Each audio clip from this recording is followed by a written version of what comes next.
Never, ever assume anything when making an outbound call.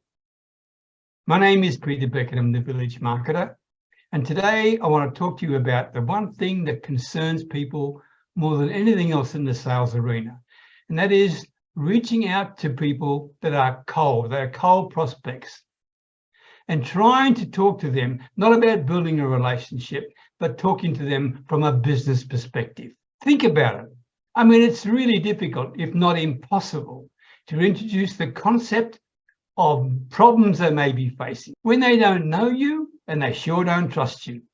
So stop being presumptuous by directly asking them about the problems they may be facing, or telling them you've shared similar problems with other people in different industries, or whatever your story is.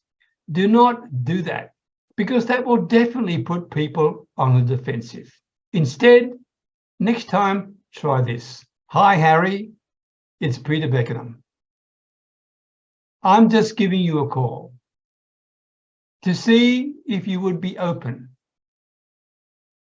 to some different ideas and strategies related to issues around, in my case would be related to issues around sales conversations, related to issues around getting people to open up to you. You think of what your problem area is and insert that there. Now, notice the way that I said it, okay? I said it slowly with pauses on purpose,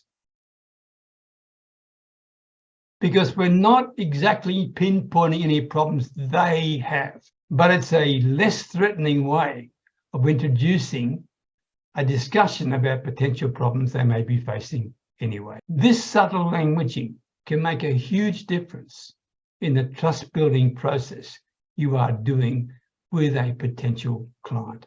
If you're not sure about what I'm sharing with you here, message me about sales conversation skills, and I'll share with you some ideas. Until next time, best wishes from Thailand.